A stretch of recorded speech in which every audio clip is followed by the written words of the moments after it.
إذا مشاهدينا كنا وإياكم مع وقائع قرعة دور 16 لدوري أبطال أوروبا، والتي أفرزت مواجهتين ساخنتين جدا بالإضافة إلى بعض الصدمات الأوروبية. أبدأ معك كابتن وائل. ريال، ليفربول، باريس سان جيرمان، بايرن ميونخ، أتوقع أنه من أقوى المباريات المتوفرة. قمتين طبعا كبار جدا، ريال وليفربول نهائي الموسم اللي فات. فريقين حريصين دايما في السنوات الأخيرة على الفوز بالبطولة. نفس الكلام على بايرن وباريس. باريس حلمه الأكبر الفوز بالبطولة. بايرن ورجوعه مرة تانية بدأ الموسم بشكل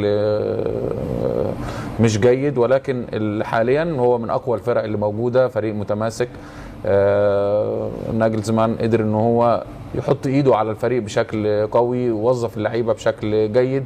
حتى ساديو ماني لما دخل على الفريق دلوقتي غير بدايه الموسم تماما.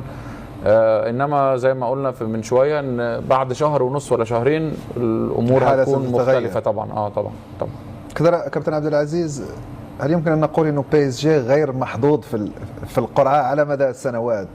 برشلونه، تشيلسي، مانشستر سيتي، كل هذه فرق تاتي يعني في اول دور من خروج المغلوب، ولديها خبره عن باريس سان جيرمان في السنوات السابقه. قد لا نقول حظ بقدر ما هو قد تكون بعض المباريات لم تلعب بشكل جيد في دور المجموعات. لو كان متصدرا نرى بأن متصدر مجموعته يلعب مع كلوب روج. صحيح. الخيارات أفضل في ذلك الجانب، ولكن الحصول على المركز الثاني يجب أن تتوقع بأن تلعب مع فرق قوية. وكما ذكرت لك بيان، أيضا يجب أن تكون الفرق جميعها مستعدة. كباريس سان جيرمان أسماء وعناصر على طراز عالي وعلى طراز عالمي يمكن إن صح التعبير، لكن دائما يجب أن يكون الأداء كفريق واحد، خصوصا عند خسارة الكرة. أنت الآن تلعب مع بايرن ميونخ، أحد أقوى الفرق في العالم، فريق قادر على الاستحواذ على الكرة، فريق يمرر تمريرات كثيرة، قد يسبب مشاكل دفاعية بالنسبة لباريس. ولكن دائما المواجهات التي يتطلع لها الجميع، المواجهات القوية، دائما نريد مثل هذه المواجهات لأنها دائما تبعث على المتعة، وترى فريقين من طراز عالي جدا يلعبون في نفس المستوى. لذلك يجب أن تكون مستعد لأي فريق، حتى وإن قابلت بايرن ميونخ في هذه المرحلة يجب أن تكون قادر. إذا كنت تريد الحصول على البطولة يجب أن تكون قادر على إخراج بايرن ميونخ للوصول إلى دور أبعد. ولكن أيضا أنا أرى بأن الفريقين تقريبا في نفس المستوى، الفرص متكافئة بالنسبة لباريس. وبالنسبة لبايرن ميونخ ممكن أي فريق يتأهل، ولن تكون مفاجأة أن حصلت أي نتيجة في هذه المباراة. دائما في هذه المباراة باريس سان جيرمان وبايرن فريقان يلعبان كرة قدم هجومية، مجموعة من النجوم، كما جاء على لسان كابتن عبد العزيز: من يريد أن يذهب بعيدا في المسابقة يجب أن يواجه الكبار ويزيل العقبات. في بعض الأحيان مواجهة فريق قوي بقيمة بايرن في دور 16 والفوز عليه والتأهل يعطي دفعة معنوية أكبر للفريق، كما حدث إلى حد ما مع ريال مدريد في الموسم الماضي. أكيد، ولكن التوازن مهم جدا جدا، وده اللي مازال باريس بيفتقده. عنده قوة مفرطة في الجانب الهجومي أمين، كل المباريات بيسجل بالأربعة والخمس أهداف، ولكن حتى في الدوري الفرنسي قدام خصوم أقل ولكن بيدخل فيه أهداف. فنقطة التوازن دي مهمة جدا، فما بالك لما تلعب قدام منافس زي بايرن ميونخ. بايرن عنده كل الصفات والإمكانيات للفوز بالبطولة. فريق زي ما قلنا متوازن جدا جدا جدا. شفنا أداؤه في خلال المجموعة، وشفنا أداؤه على مدار مباريات الدوري الألماني الموسم ده، حتى برحيل ليفاندوفسكي بيسجل 40 هدف، ولكن الفريق ما زال محافظ على القوة بتاعته، القوة الهجومية. شفنا لعيبه كانت غايبه في الفتره اللي فاتت زي ساني، واحد من العناصر اللي الموسم ده متالق جدا مع الفريق. اكتر من عنصر زي ما قلنا، دخول ساديو ماني للفريق وبدايه انتاجه، استغلال تشوبو موتينج طبعا في الجانب الهجومي مؤخرا برضو. فكل دي عوامل، بالاضافه الى احتفاظه بالعناصر الاساسيه اللي كانت موجوده مع الفريق لسنوات زي نوير. الدفاع كمان جيد جدا، وسط الملعب اكتر من عنصر. ففريق عنده التوازن اللي احنا بنتمنى ان احنا نشوفه في فريق البطل. وانا لا زال باريس يفتقد الحته دي، عنده في بعض الاماكن زي ما قلنا قوه مفرطه في الجانب الهجومي.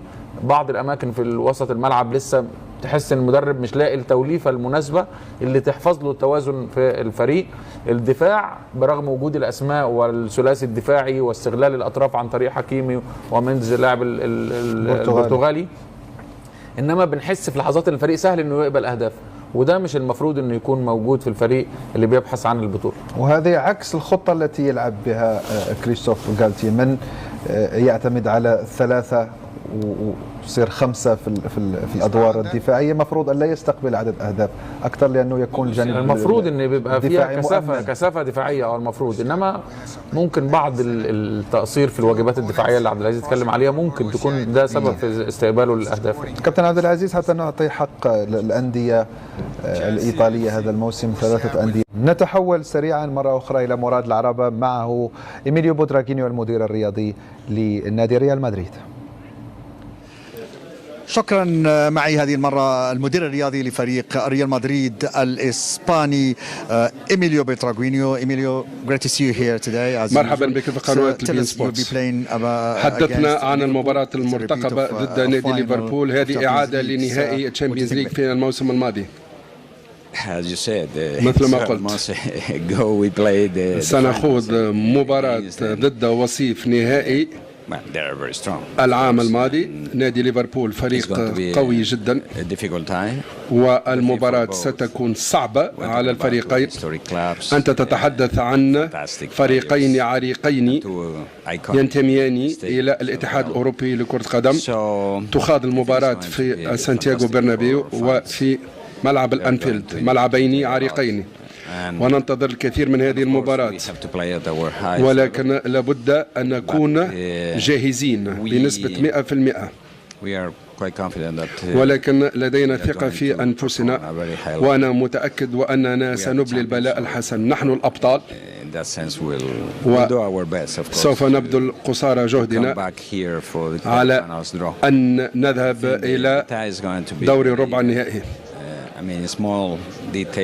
المباراة سوف تلعب على تفاصيل صغيرة، وهذه التفاصيل هي ما ستحسم النتيجة النهائية، ولكن هناك عناصر أخرى مؤثرة.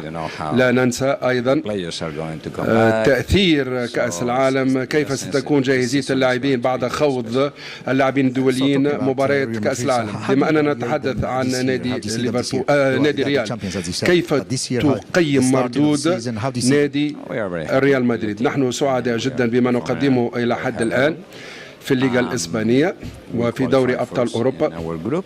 نحن تبوأنا صدارة مجموعة في دوري المجموعات، ونبلي البلاء الحسن في الليغا الإسبانية. نلعب بطريقة جيدة،